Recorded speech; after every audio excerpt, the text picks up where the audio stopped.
say it's been a very busy fall here at the New England Council, but we're not slowing down anytime soon. Tomorrow we'll be back in Boston for Capitol Hill Report breakfast with Congressman Seth Moulton. Next week, our New England Innovates series, which was suspended during the pandemic, is back. Looking forward to a very special program focused on the incredible innovation in our region to combat Alzheimer's disease. Senator Ed Markey will be our keynote speaker, and the panel will include a leader of Brown University's Alzheimer's Center right here in Providence. Also next week, we have a great virtual program planned where we'll learn more about the impact of the landmark Inflation Reduction Act on the energy landscape here in New England. And last, but most certainly not least, I hope all of you will join us in Boston on the evening of November 7th for our 2022 annual celebration. Back in person after 2 years of these virtual events. We have an incredible lineup of honorees, and it promises to be a very, very special night. Those of you who have already sponsored the event, we say thank you, thank you, thank you. To those who have not, there is still time. I'll say though, we have over 209 attended tables sold. So a tentative table, we're going to have probably a little over 2,000 people at our gathering. And it says an awful lot about the support that we get from the New England Council members. Today, we're delighted to welcome back a great friend of the New England Council and an incredible champion for the Ocean State, Junior Senator here, Sheldon Whitehouse. As you know, he's in his third term representing Rhode Island, where he's been a tremendous leader on so many important issues, not just for his state, but for the entire region and our nation. He's established a reputation of one of Congress's most outspoken advocates for combating climate change. He's championed federal investments and incentives to promote the development of clean, renewable energy. And so it's no surprise that Rhode Island is a national leader in the development of offshore wind resources. And in fact, home of the first U.S. offshore wind farm. As a member of the Senate Health Committee, he's worked tirelessly to address the opiate addiction epidemic. This has such a widespread and devastating impact on too many families here in our region and beyond. He's one of the co-authors of the groundbreaking bipartisan Comprehensive Addiction and Recovery Act and CARA 2.0 laws, which made hundreds of millions of dollars of investments in prevention, education, and treatment. Needless to say, we are pleased that the Senator could join us today to update all of us on his work in Washington at this very critical time in our nation's political history. Please join me in welcoming our guest this morning, the Honorable United States Senator, Sheldon Whitehouse. In many of the races that are happening right now, outside spending groups, individual outside spending groups are putting more money into the campaign than the campaign itself. Running in theory in parallel to the campaign, but there's a lot more theory than practice in that independence. So when you have huge special interests that are willing to spend $50 million, $60 million in a campaign, who are you going to listen to? And when they're hidden so nobody gets the joke and the public is cut out of understanding like who's wearing what jersey and what game is being played, it gets even more frustrating. So that's been a huge battle of mine. It began when I started trying to figure out what the hell was going wrong with climate legislation. Why were the Republicans suddenly all engaged in climate denial? It wasn't that way when I got there. It became that way very rapidly after Citizens United, and I started giving those web of denial speeches showing like who was behind this stuff and how the money flowed. Because slowly and late you can start to figure out what the system looks like. And then I began to notice that things were getting weird at the Supreme Court. And the Dobbs decision, which is very peculiar legally, is one of many very peculiar legal decisions that have come out of the court that are all very partisan. They're all Republican appointees alone, tangling with big issues that the big Republican donors care about. And we've tracked 80 of these cases, and the record of wins for the big Republican donor interests in those cases is 80-0. It's an absolute rout. And when you're winning like that, it's not balls and strikes any longer. Something else is going on. And I've done a lot of work to try to identify how that all took place. And in fact, I've got a book coming out next week that lays out my theory of how they captured the court and the whole system that accomplished all of that.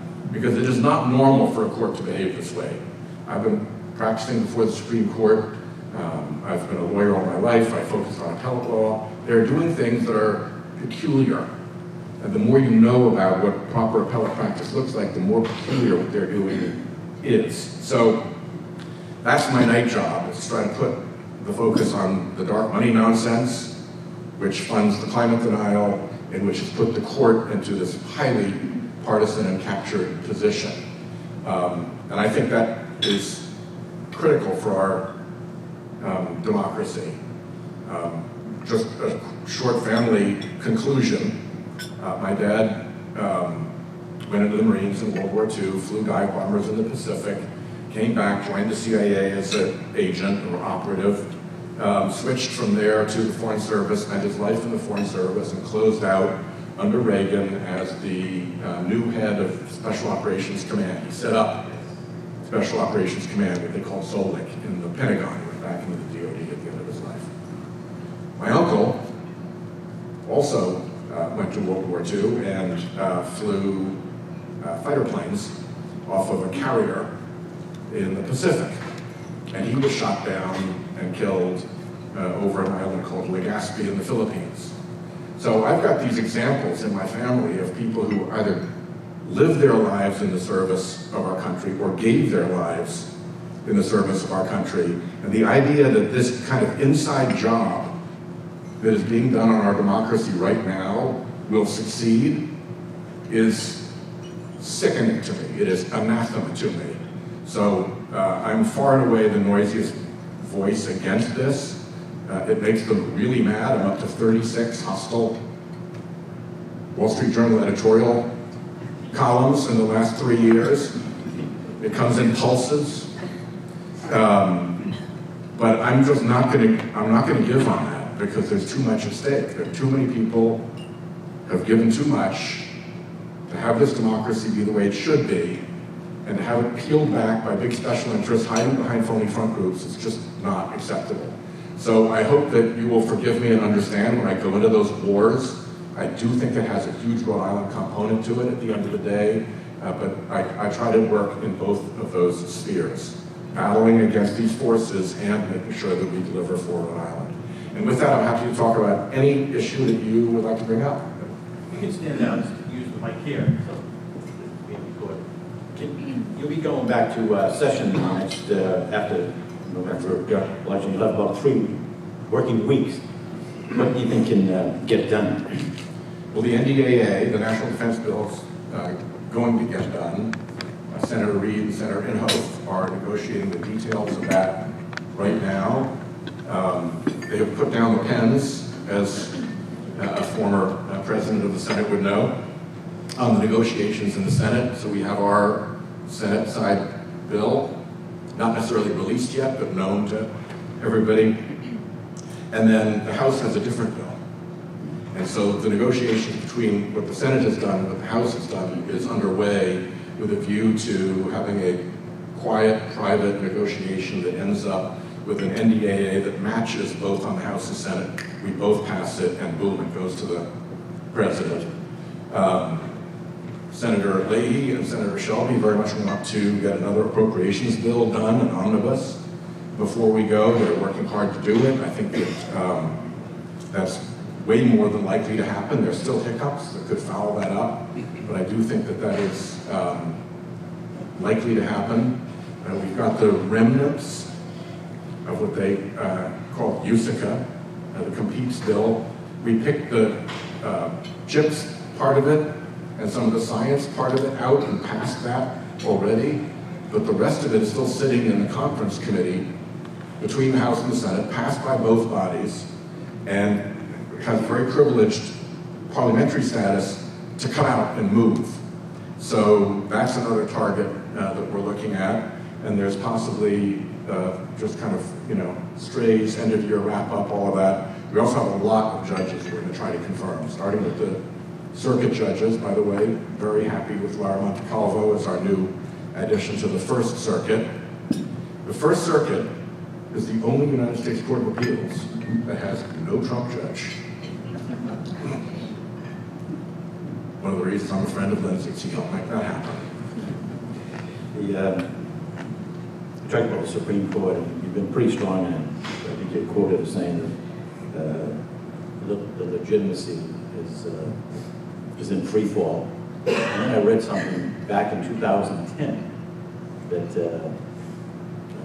Vice President Joe Biden approached you and asked if are you interested in becoming a justice on the Supreme Court? And you Wasn't then, less so now. Yeah, and obviously you said no, but the way you speak about the courts now, no regrets. No regret. No regrets. My regret is that we have a court that's behaving the way it is. That should not happen. Something has gone badly wrong. It's incredibly important in a democracy to have a trusted, proper court system, judiciary, that balances the executive and the legislative branches and that hews to the law very closely and is independent. And when you don't have that, it's very, very, very, very damaging. And when you've got a court with so many judges who got picked by a special interest group, I mean, these are the things we know that the Trump administration farmed out to the Federalist Society, the lists from which he would pick, and ultimately the choices that were made. And they made those recommendations or those choices at the same time, first of all, through a very private, secretive process. None of us have any idea how that was done. The list just magically appeared and the nominees just magically appeared. And at the same time, they were taking huge dark money contributions, millions and millions and millions of dollars. If we sent a delegation to some foreign country with a troubled democracy, and they were choosing their Supreme Court justices by letting a private advocacy group make those choices while receiving massive contributions through a secret process, our embassy would be engaged saying, wait a minute, that's just completely wrong. That's just a pathway to corruption. You can't do that, that's crazy. And yet that's what we've been doing for the past few years. So that's what we're trying to clean up. But now you have the private advocacy groups weighing in Supreme Court nominees with, expenditures in social media and TV ads to defeat nominees. I mean, we've never had that before. And the checks that funded the campaign ads for these nominees were $15 million, $17 million, $17.5 million. Those are very big checks to write, unless you've got some business before the court. And if they're all written by the same person, which you don't know because it's all secret, that's about $60 million total that we've tallied up. And if somebody has written $60 million in checks to control the makeup of the United States Supreme Court and we don't know what their business is before the court, that's a very bad place to be as a democracy and as a society. The administration is, at least in discussions, maybe early discussions, about easing the sanctions on Venezuela and its dictator, Nicolas Maduro, because OPEC has now decided to reduce the, it's $2 million a day barrel of oil, which is going to impact here in the United States. What are your thoughts about working with, i.e. Venezuela, maybe even Iran, to offset what OPEC and Saudi Arabia has done? My take on this is that the U.S. oil and gas industry is not obliged to follow the pricing that is set by the OPEC cartel. Venezuela and the Saudis and Russia, everybody can go, they can go do what they want. And if they want to pinch off supply and drive up prices, that doesn't make Exxon, Chevron, and Shell have to drive up their local prices. They set their prices. But they're in the very happy circumstance of being able to ride along without accountability on these price hikes that are set through cartel pricing by foreign dictators and load up on money. They have never made more money than they're making now by being able to play this game. And to me, the focus is that they need to be accountable for their prices.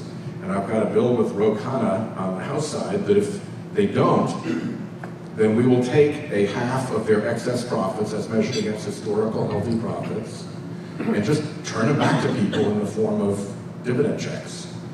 Because at the moment, I think we're being gouged and robbed, and it's that link between what the world oil price is and what we get charged at the pump that needs further examination. They don't have to follow what Russia and the Saudis and the Venezuelans do. They could set price based on their own costs, and they put a lot of product out of the U.S. Some of your colleagues are proposing one that Justice Department ought to file, a suit against OPEC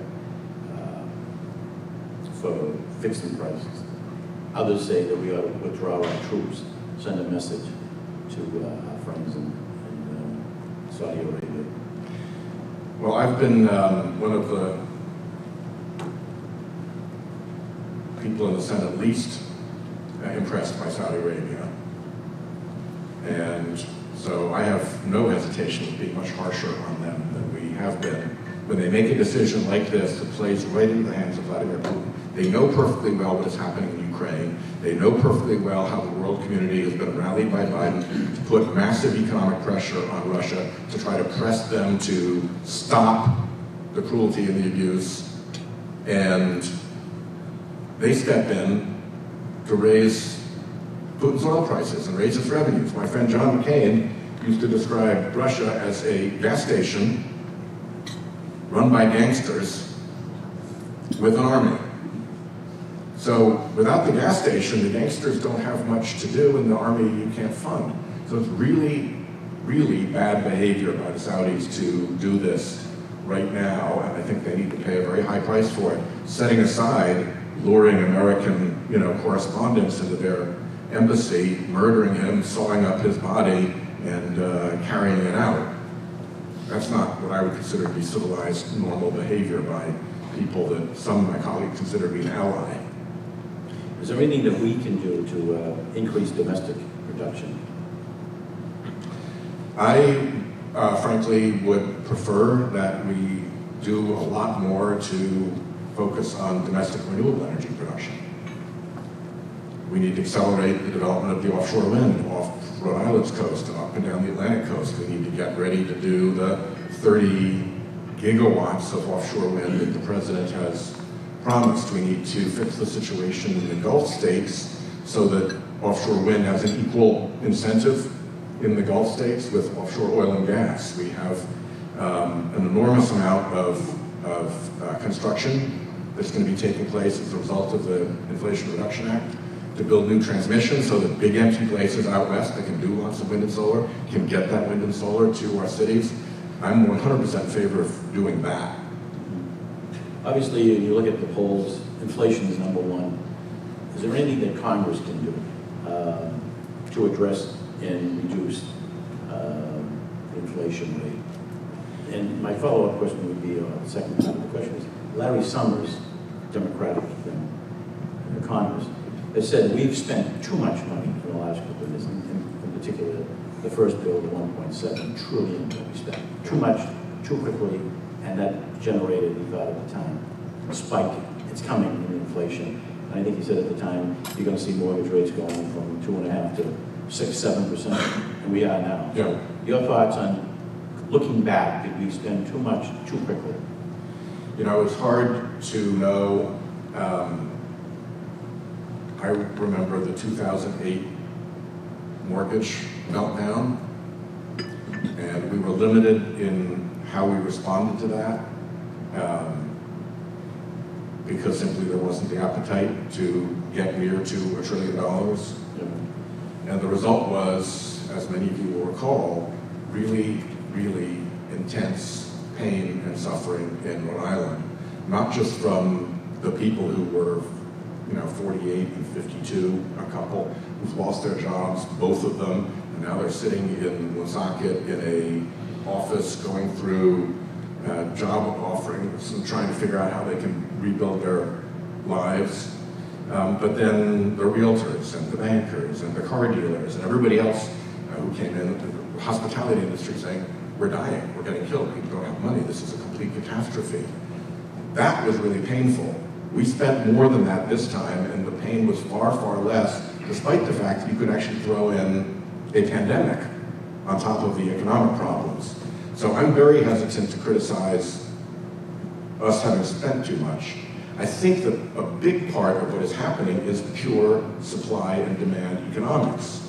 Everybody retrenched, everybody stayed home, a lot of businesses closed down, a lot of international shipping and production stopped. And when the economy came roaring back, which it did, just phenomenal rates of increase, suddenly all that pressure up into the supply chains, there wasn't supply. So what happens when there's demand with no supply? Price goes up. That's Econ 101. That's a lot of what we're living with. So trying to clear the supply chain blocks and trying to help Americans afford things by lowering their costs and getting money back to them, I think is going to be more productive than trying to figure out, A, whether this is monetary inflation or whether this is a supply-demand bulge, and then trying to figure out how you intervene to fix that. I think the president's on the right course on this. You know, we're all in still a state of shock at what Russia did in invading Ukraine, and you and your colleagues have been extraordinarily generous. Over 40 billion has already been appropriated for defense. How do you see this playing out in the future? Will there be more additional funding? Yes. What do you see the future like? I don't see us going away from supporting Ukraine. I think it's pretty commonly understood that if there is a frontier between freedom and brutality in this world, it is in Ukraine. It runs from Kharkiv to Kherson right now, and the Ukrainians first have distinguished themselves with amazing courage, resilience, fortitude, success, initiative. They have been phenomenal. Second, we've been wrong about this the entire time. The entire national security establishment was dead wrong. There was not a dissenting voice anywhere, through all the magazines, through all the publications, through all the big contractors, through all the ginormous defense consultants, that 3 days, maybe 2 weeks, the Ukrainians are all done, so, you know, maybe we'll send them some rifles so they can take pot shots from the hills. We totally misjudged this, and now I think we've got some catching up to do. They have earned that through their courage, and it is strategically vital, because if we don't win this battle between freedom and brutality in that Kherson-Kharkiv line, then it's going to move elsewhere. Putin is not going away. This is how he operates. So I think that our goal should be victory in Ukraine, as determined by President Zelensky and the Ukrainians. And if what they're willing to stand and fight for is getting all of their country back, including Crimea, then I think we should have their backs. Now, it's frightening that Putin is making these nuclear threats, but if you allow those nuclear threats to be controlling, then he's just going to do more of that. So you're in that tough position of, do you call a bluff and potentially have him actually do something insane, or do you allow yourself to be bullied and power up that threat in his hands, which he will make over and over again? That is not an easy call, and I'm very glad that I'm not President Biden and Jake Sullivan and General Austin and the rest of them who have to look at that call every single day. My final question, maybe we'll have a chance for one other from the audience here. We talked about it at the table. Your political forecast and how the Senate is going to shape up in January. What you're seeing out there from your colleagues in the different races. It's a very uncertain political environment. I don't need to tell anybody that. I would say that we have a far better than even shot of holding the Senate. We have a chance of picking up a few seats, which would be wonderful if we also hold the House. I think we have a less than even chance of holding the House, but it's a real chance, and David Cicilline and Speaker Pelosi are saying, yeah, we can win this, and we plan to win this. So it's really hard to tell, but the numbers are moving around fast, and the number of locations, the number of states in which there are close races is really broad, and it seems to be narrowing in both directions. There was a poll yesterday, I think, from the Des Moines Register that showed Chuck Grassley in Iowa only 3 points ahead of his Democratic challenger, who's gotten really no national attention and not much money and effort. So, you know, could we potentially win in Iowa? I don't know. And then we've got my buddy, my friend, a guy I admire immensely, Dick Blumenthal, who just got a poll in our next state over in Connecticut, but he's now down to a 5-point lead, having been up by substantial double digits. So it's very, very hard to predict, other than that it's got the highest level.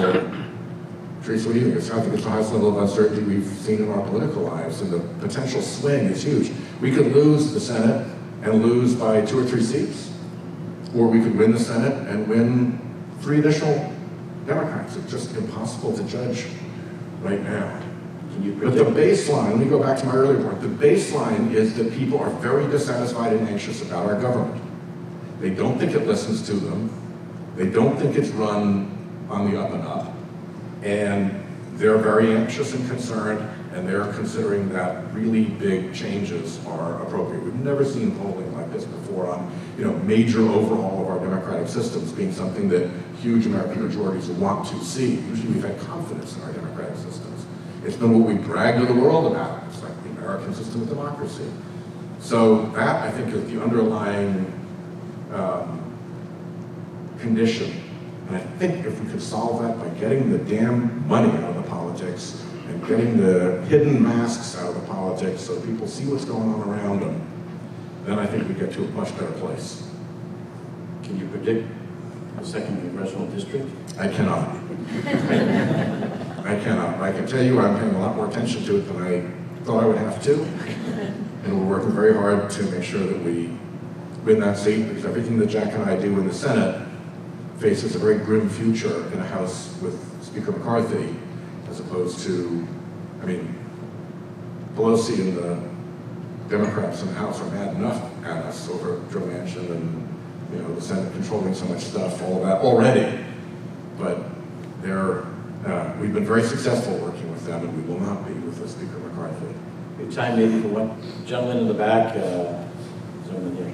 Would you want to wait for them? Do we have a mic? No. I don't. Okay, you want to speak? You want to speak loud? Yeah, sure. Good morning, Senator. Great to hear you. Really appreciate it. Identify yourself. Sure. My name is Paul Cooney. I work for a company called Mutual of America. Not speaking on the company's behalf, mostly my own curiosity. I'm 41, right? So I've never lived through such volatile times. To hear you talk, Jim, you did a great job facilitating. You can't help but wonder, like, how much longer can we kind of, burn the candle at so many different ends. And you likely don't have an answer. It's probably more just a comment, but pretty concerning, being my age and raising children,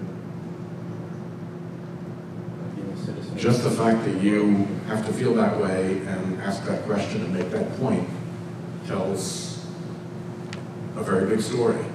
And we're not alone. It is true across the board.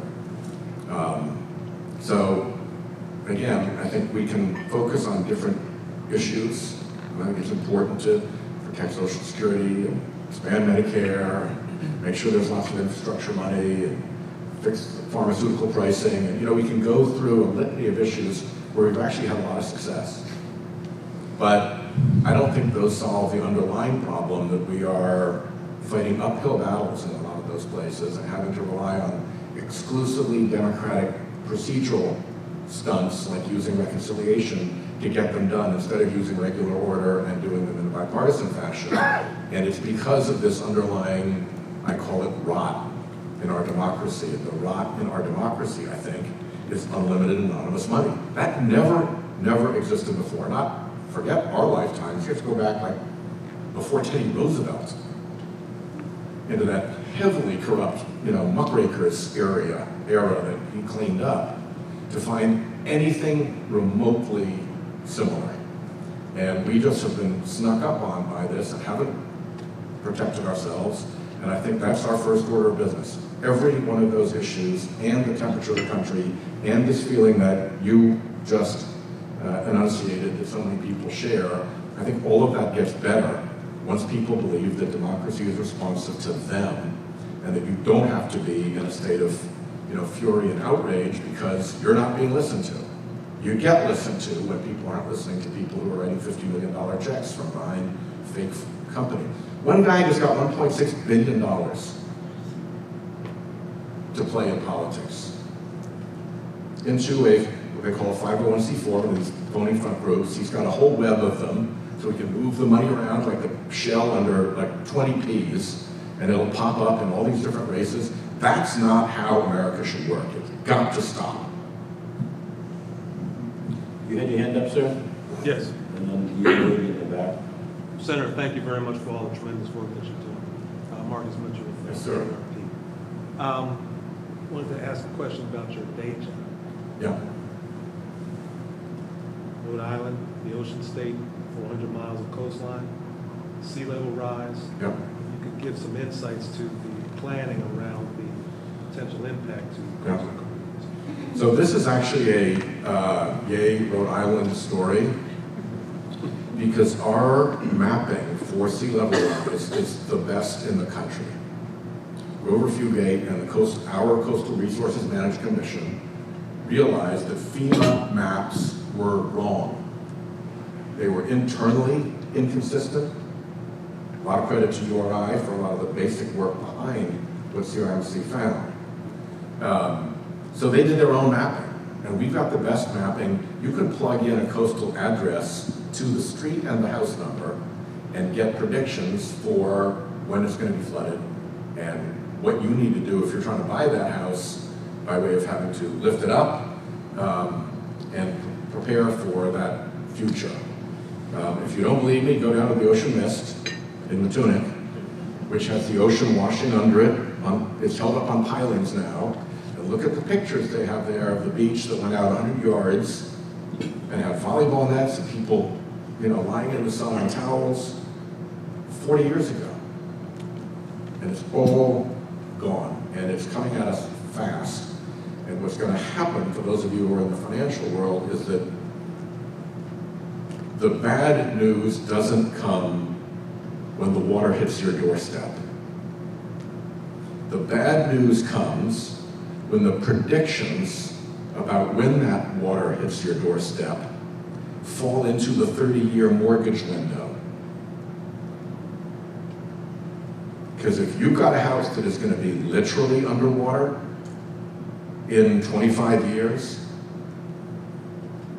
banks are going to know that. Banks are buying predictive companies across the country. If you want to be rich, get into legit flood modeling, because banks want that expertise in-house so they can protect their ability to defend their stockholders and have good loans. So, and the day that you don't get a buyer for your house because the buyer can't get a mortgage, because they can't get insurance, now you've got a very, very different real estate market. Now you're only dealing with a small number of people who can pay cash and can burn that money in 25 years and walk away from the sunk house. And in the world of supply and demand, what that means is coastal property values crash. And that's not me saying it. Freddie Mac has said the same thing, and they're not even green. They just do mortgages. But they look to the future and they see this coming, and they say that a coastal property values crash is going to be as bad or worse than the 2008 mortgage meltdown when it happens. And I think you'll see a lot of this coming out of Florida after Ian, because that really put a fine point on all this flooding damage. I think I read that 70% of the people in Florida who were flooded and had their homes damaged are not insured. Bad mapping, not believing that climate change is real, broke or bankrupt insurance companies, people just taking a chance, bad FEMA maps. You put it all together, it's going to be a very painful moment for Florida, and it's a preview of what all our coasts are going to look like. And just go to Storm Tools and look at what Rhode Island's coast is predicted to look like. Like Warwick Neck, it's going to be Warwick Neck Island. Like Bristol, it's going to be Bristol Island with Papasquash Island offshore. Like driving to Castle Hill to watch the sailboats go by while you have a nice cold beer on the lawn, you're going to have to build a bridge to get out to Castle Hill Island. These are all things that are predicted now for our lifetimes. One final question, the young lady in the back. maybe. Good morning, Senator. Megan Brady from Meals on Wheels, Rhode Island. We have continued to leverage ARPA funds as we emerge from our pandemic response. And when we look into 2025, we see the rising cost of food and gas, our aging population, and increased demand on Meals on Wheels with about $1 million of funding disappearing. Yeah. So any thoughts on ARPA continuation or any glimmer of hope for increased revenue?